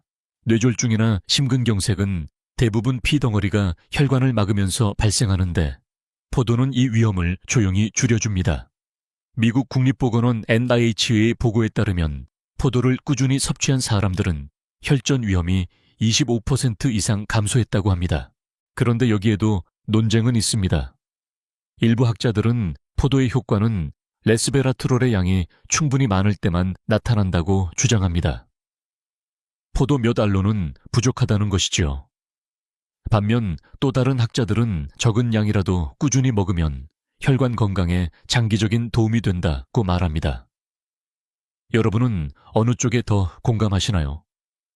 중요한 건 과학적 논쟁보다도 우리가 실제 생활 속에서 꾸준히 실천할 수 있느냐는 점입니다. 저는 환자분들께 이렇게 말씀드립니다. 매일 한 줌의 포도를 드셔보세요.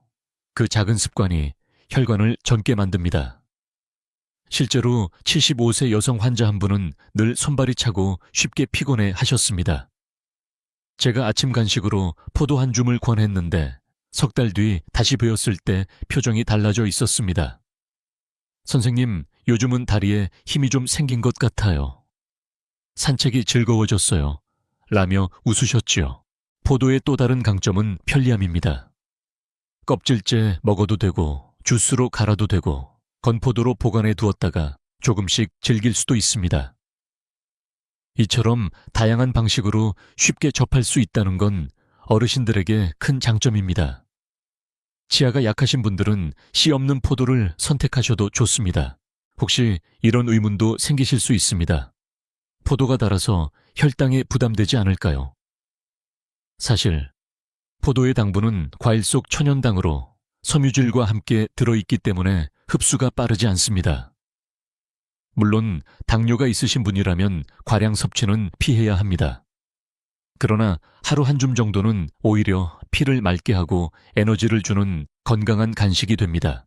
여러분, 혈관 속 노폐물이 쌓이면 몸은 여러 신호를 보냅니다.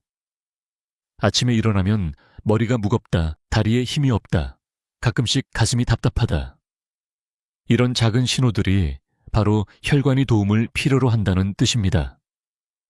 이때 포도는 마치 조용한 약국처럼 작동해 산화 스트레스를 줄이고 피를 맑게 하고 노폐물을 씻어내는 역할을 합니다. 이제 질문 드리겠습니다. 여러분, 댁 냉장고나 과일 바구니에는 포도가 있습니까? 아니면 여전히 달콤한 과자와 인스턴트 간식이 자리를 차지하고 있습니까? 작은 차이가 큰 운명을 결정합니다. 포도는 값비싼 보약이 아닙니다. 단돈 10,000원이면 가족 모두가 나눠 먹을 수 있습니다. 그것이 바로 피를 맑게 하고 혈관을 젊게 되살리는 천연 약국의 힘입니다. 이제 3가지 과일, 사과, 바나나, 포도까지 함께 보셨습니다. 다음 장에서는 이 3과일이 가진 공통된 비밀, 왜 이들이 함께 섭취될 때 더 강력한 효과를 내는지 그 이유를 알려드리겠습니다. 여러분, 지금까지 사과, 바나나, 포도, 이 3가지 과일을 차례로 보셨습니다. 각각의 과일이 가진 힘도 놀랍지만 사실 더 큰 비밀은 이 3과일이 공통적으로 지닌 특성에 있습니다. 바로 혈관을 살리고 회복시키고 지켜주는 트리플 효과입니다. 첫째, 이 과일들은 모두 섬유질이 풍부합니다. 섬유질은 혈관 건강의 기초라 할 수 있습니다. 피 속에 떠다니는 나쁜 콜레스테롤, LDL을 붙잡아 몸 밖으로 내보내고 장을 깨끗하게 해 독소를 줄여줍니다.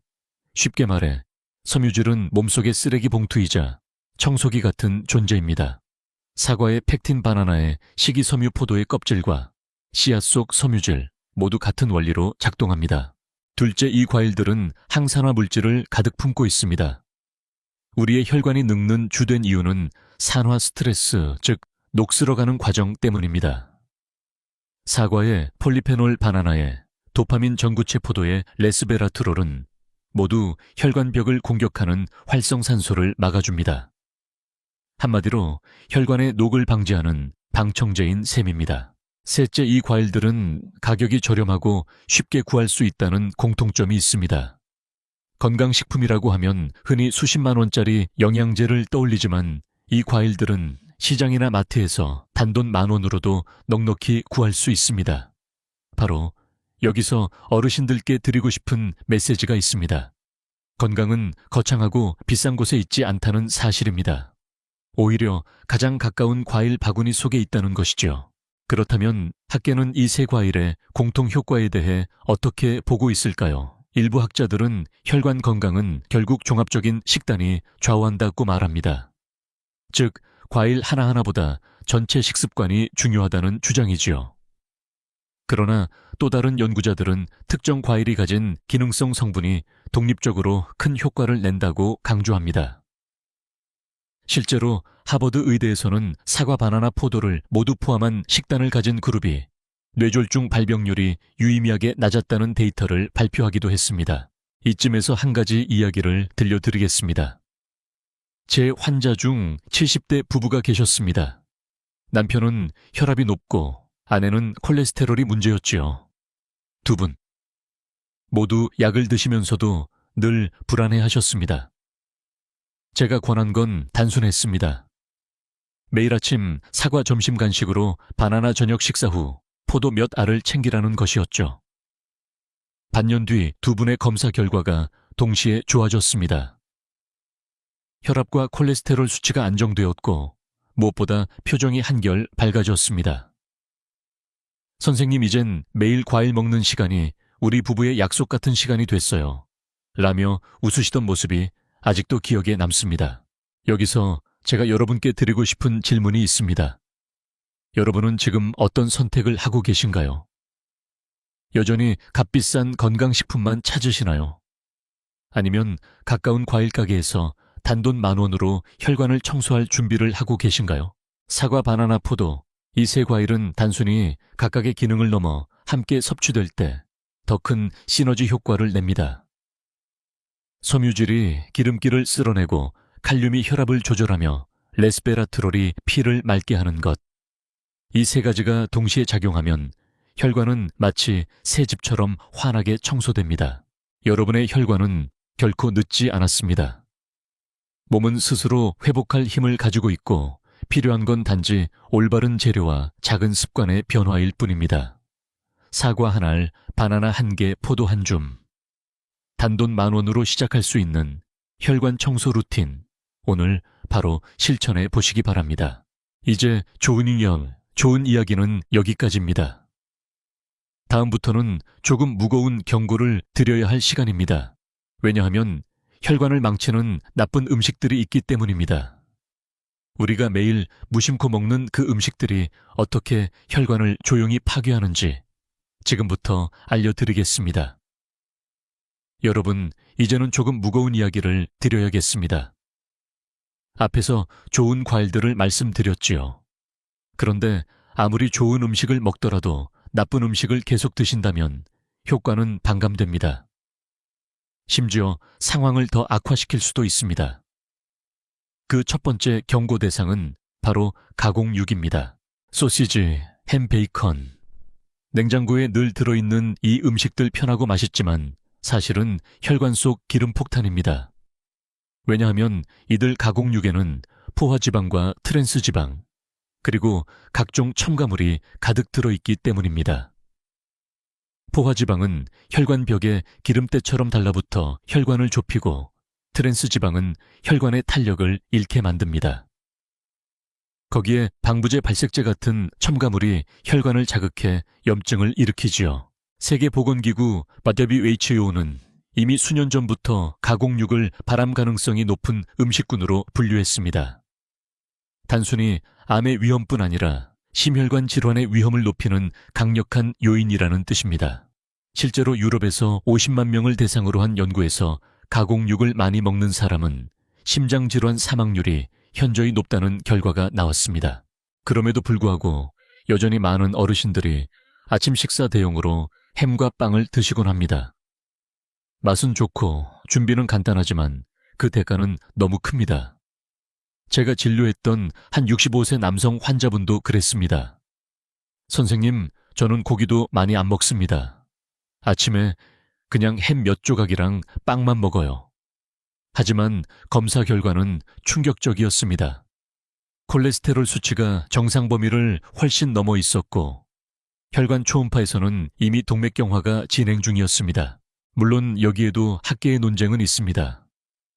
일부 전문가는 가공육도 소량이라면 큰 문제가 되지 않는다고 주장합니다. 반면 다른 연구자들은 문제는 소량이 쌓여 습관이 되는 것이라고 지적합니다. 하루 두세 조각의 햄이 1년 10년 쌓이면 결국 혈관은 조용히 손상된다는 것이죠. 여기서 여러분께 질문을 드려보겠습니다. 여러분의 아침 식탁에는 무엇이 올라옵니까? 따뜻한 국 한 그릇과 밥입니까? 아니면 햄과 소시지입니까? 단순한 선택 같지만 그것이 내일의 혈관을 결정합니다. 혹시라도 그러면 고기는 못 먹나요? 라고 묻는 분들이 계십니다. 아닙니다. 고기 자체가 문제는 아닙니다. 문제는 가공된 고기입니다. 자연 그대로의 살코기, 특히 기름기가 적은 닭가슴살이나 생선은 오히려 단백질을 공급해 근육을 지켜줍니다. 하지만 소시지와 햄은 편리함 속에 숨어있는 기름 폭탄이라는 사실을 잊지 마셔야 합니다. 제가 권하는 작은 실천은 이렇습니다.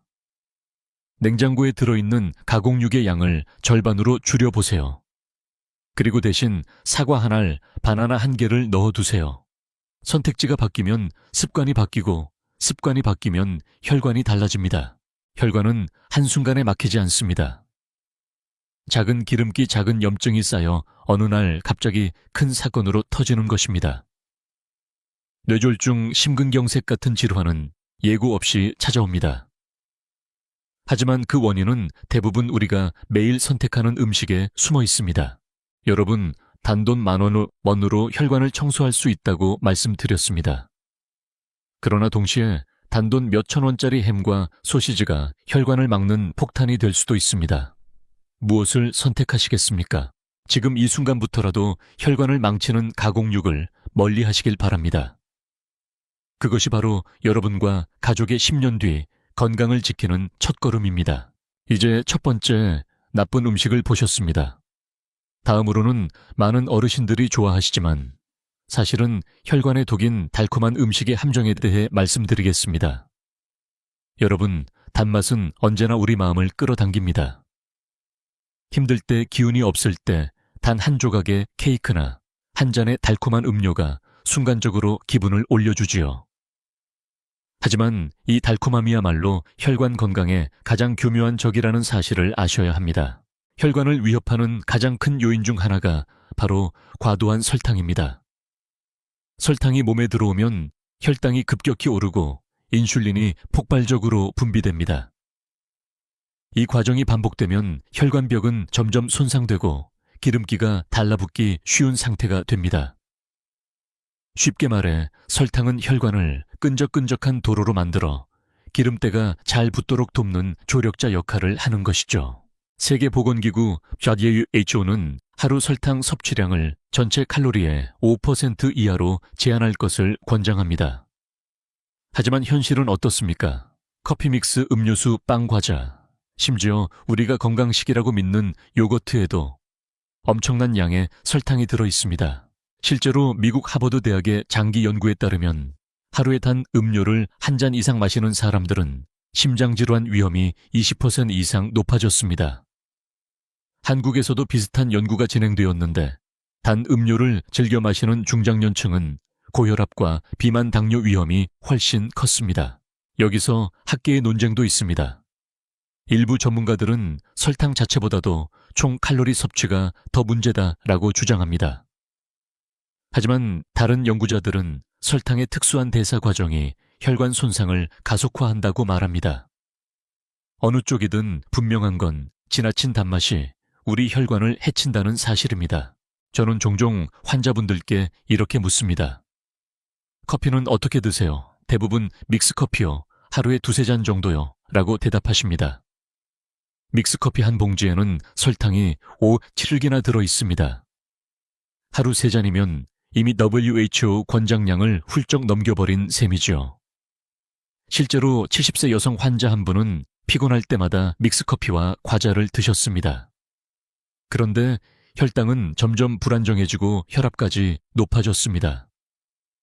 제가 권한 건 단순했습니다. 커피를 블랙으로 바꾸고 간식은 사과나 바나나로 대체하는 것이었습니다. 석 달 뒤 혈당은 안정되고 얼굴빛이 맑아졌습니다. 본인도 놀라셨지요.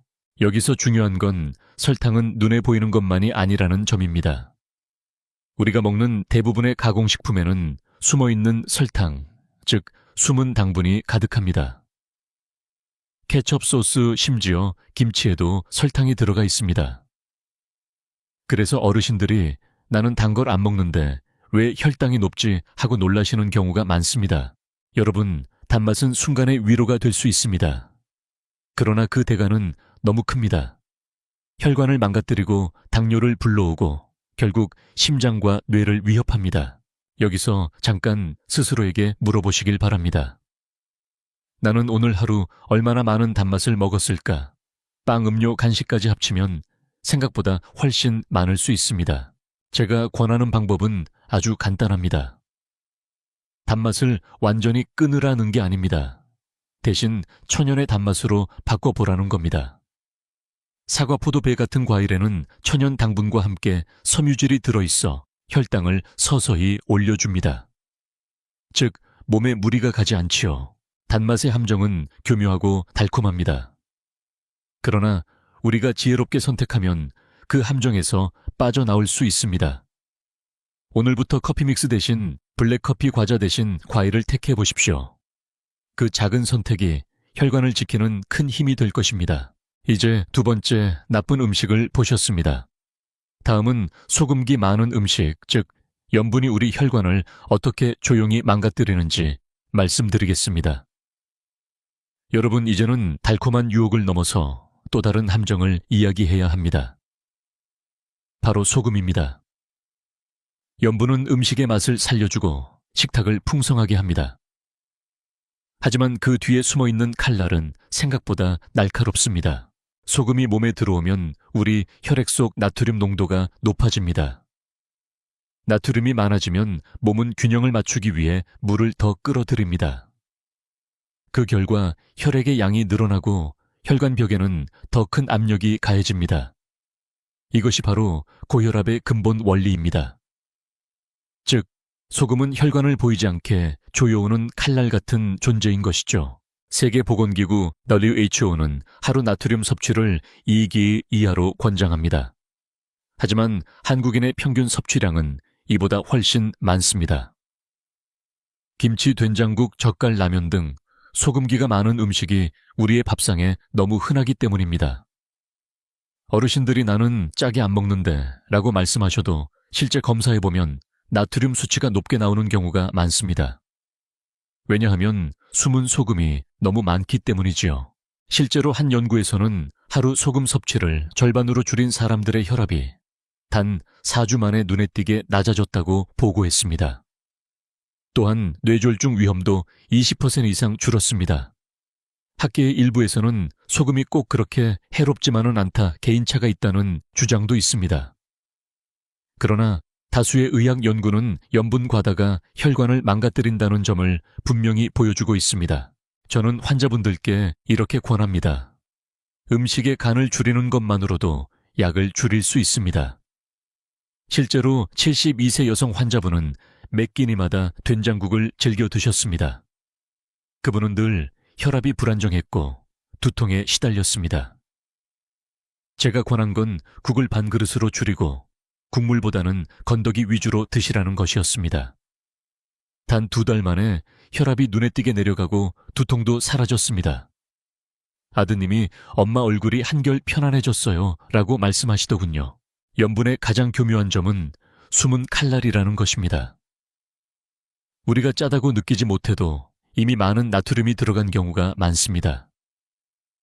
라면 스프, 각종 소스, 빵, 심지어 치즈에도 염분이 숨어 있습니다. 그래서 어르신들이 나는 싱겁게 먹는다고 해도 실제 나트륨 섭취는 권장량의 2배, 3배가 되는 경우가 흔합니다. 여기서 질문을 드리겠습니다. 여러분은 국물을 남기시나요? 아니면 끝까지 드시나요? 국물 한 그릇 안에 하루 권장 나트륨의 절반 이상이 들어있을 수 있습니다. 작은 습관 하나가 혈관을 살리기도 하고 해치기도 합니다. 물론 소금 자체가 완전히 나쁜 건 아닙니다. 나트륨은 우리 몸에 꼭 필요한 전해질입니다. 문제는 과도하게 섭취한다는 데 있습니다. 한국인의 식탁은 이미 충분히 짭니다. 따라서 줄이는 것만으로도 충분히 건강을 되찾을 수 있습니다. 제가 권하는 작은 실천은 이렇습니다. 김치를 담글 때 소금을 절반만 쓰고 대신 마늘과 파 생강으로 풍미를 살리세요. 라면을 드신다면 스프를 절반만 넣으시고 국물은 남기세요. 소금 대신 레몬즙이나 허브를 활용하는 것도 좋은 방법입니다. 이런 작은 지혜가 혈관을 조용히 지켜줍니다. 여러분, 소금은 달콤한 유혹처럼 당장 기분을 올려주지 않습니다.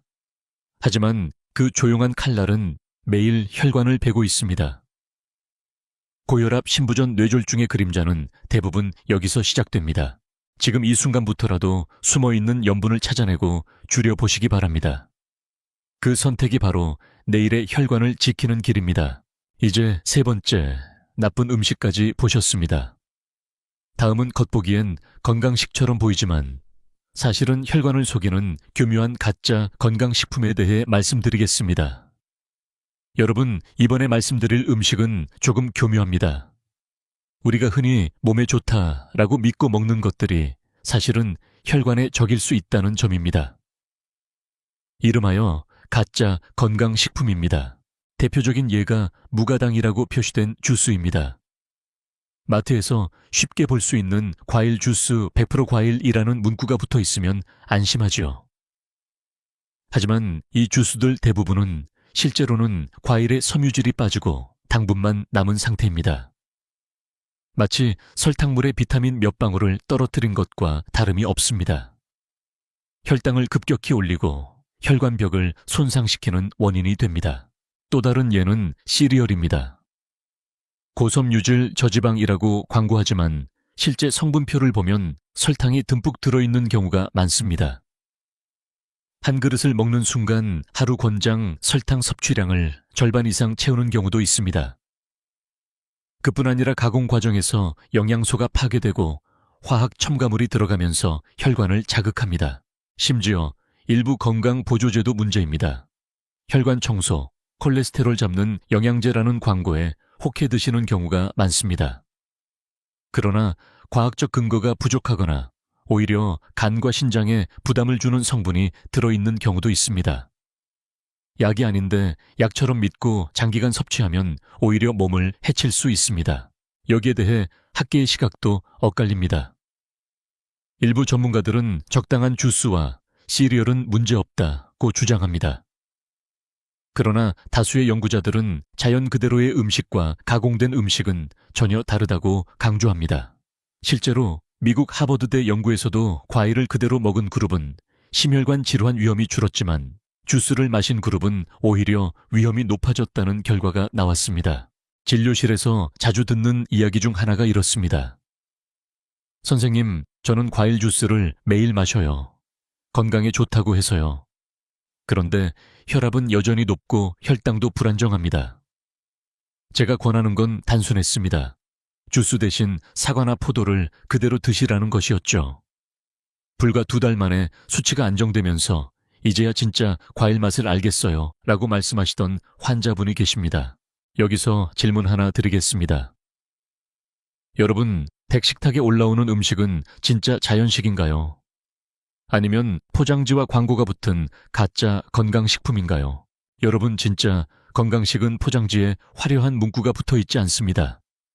사과, 바나나, 포도 같은 단순한 과일집에서 직접 끓인 국손수 지은 밥이 바로 최고의 건강식입니다.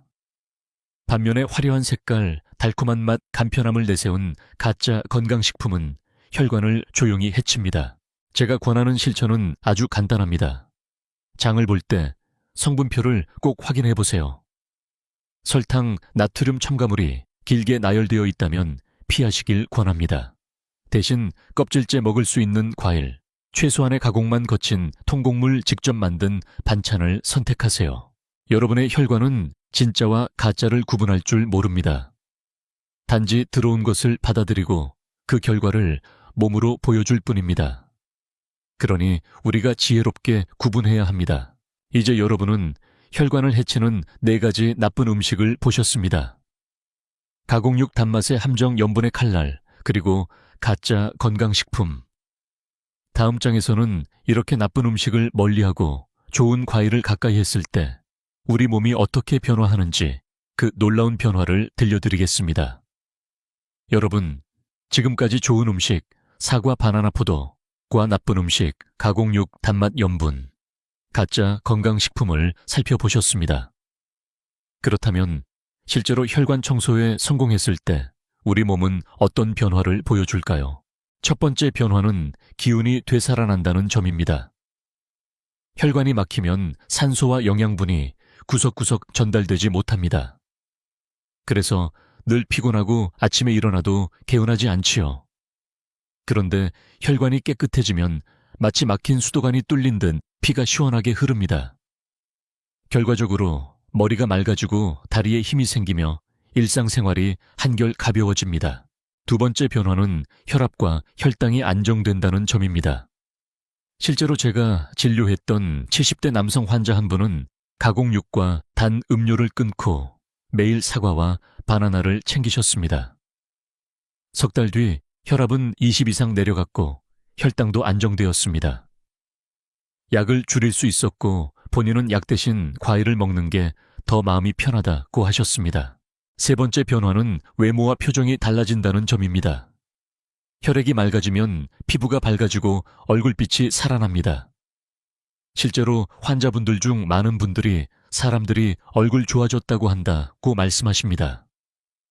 혈관이 곧 삶의 활력과 직결된다는 증거입니다. 이 변화를 두고 학자들의 의견은 다양합니다. 일부는 음식만으로 이렇게 큰 효과를 보긴 어렵다고 말합니다. 그러나 다른 연구자들은 작은 습관 하나가 장기적으로 누적되면 의학적으로도 의미 있는 변화가 된다고 주장합니다. 저는 후제에 동의합니다. 수많은 환자 사례가 그것을 증명하기 때문입니다. 한 가지 흥미로운 연구 결과를 말씀드리겠습니다. 핀란드에서 중년과 노인을 대상으로 한 장기 연구에서 매일 사과와 포도를 섭취한 그룹은 그렇지 않은 그룹에 비해 뇌졸중 위험이 35% 낮았습니다.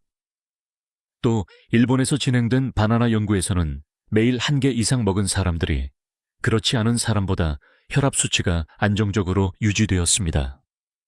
과학적 근거는 이미 충분히 쌓여 있는 셈입니다. 여기서 제가 드리고 싶은 질문이 있습니다.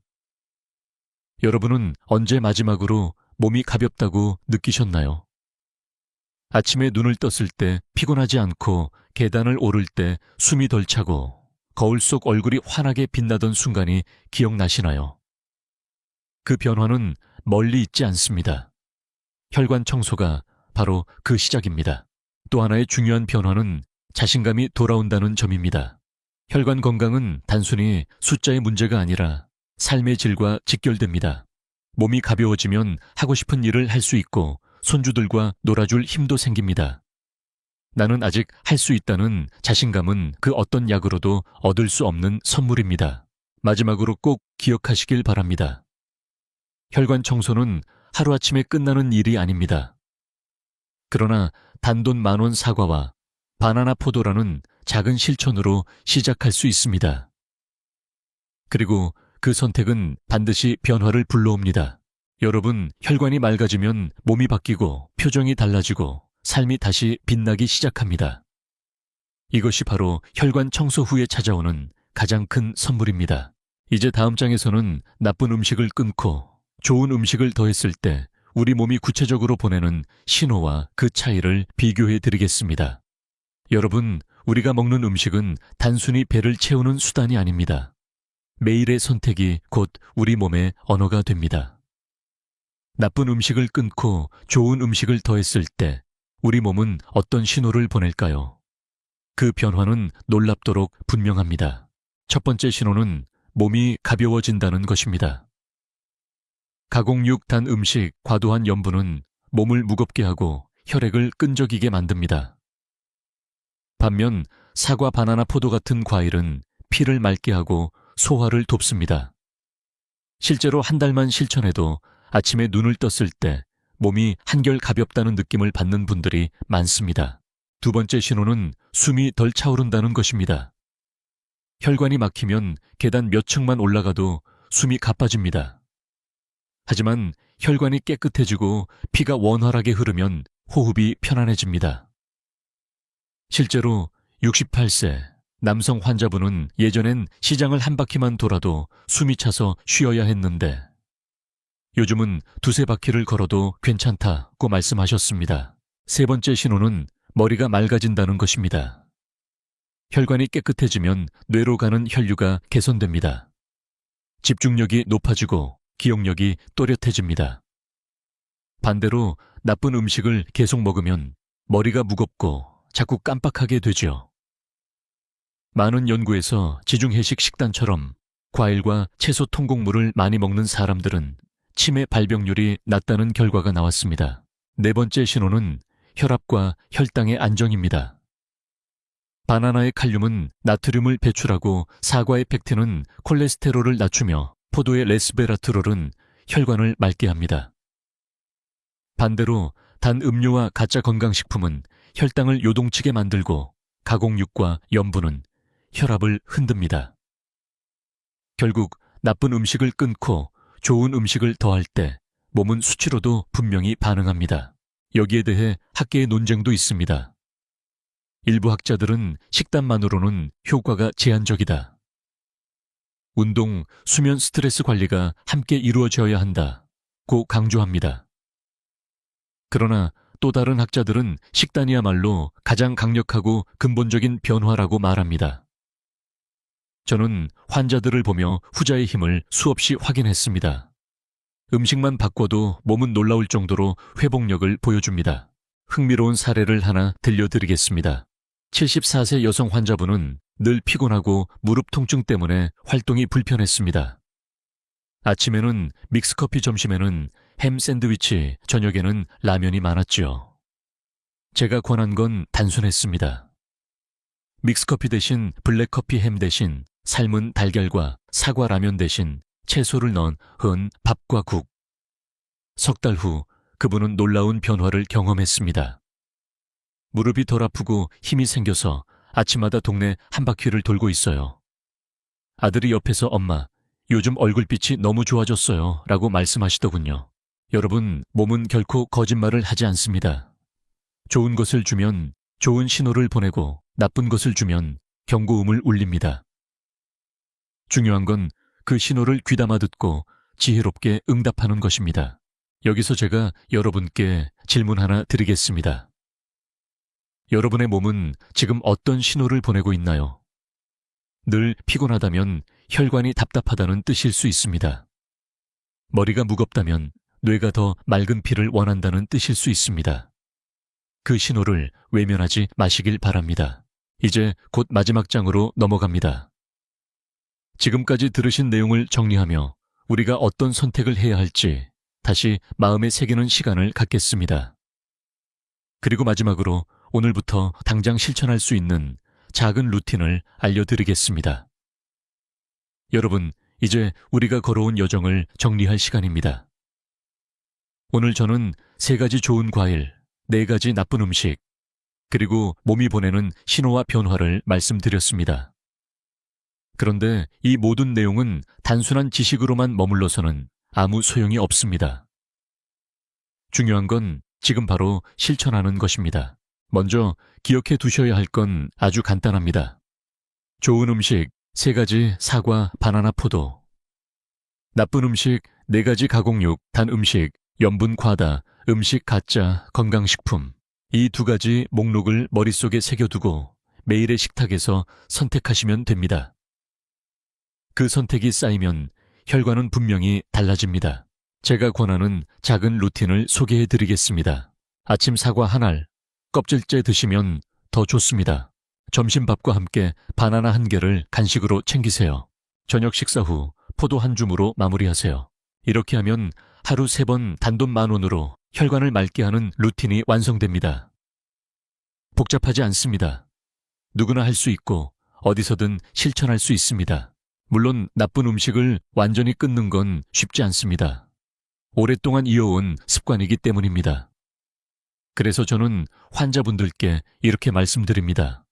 처음부터 완벽하려 하지 마세요. 하루 한 번만 바꾸는 것으로 시작하세요.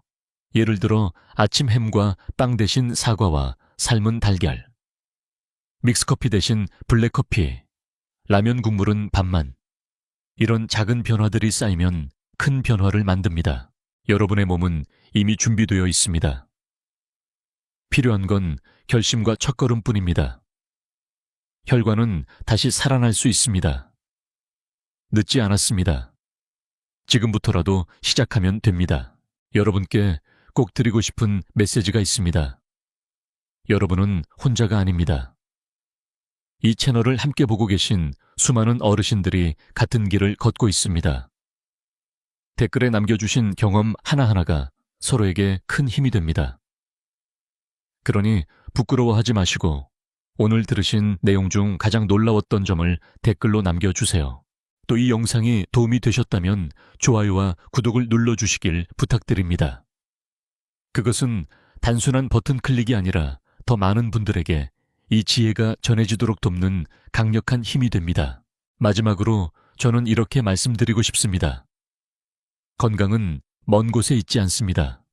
단돈 10,000원 작은 과일 바구니 속에 있습니다. 오늘의 작은 선택이 10년 뒤의 인생을 바꿉니다. 여러분, 지금부터 다시 시작하실 수 있습니다. 우리는 할 수 있습니다. 함께 제대로 해냅시다.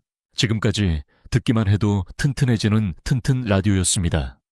건강한 하루 보내시길 바랍니다. 감사합니다.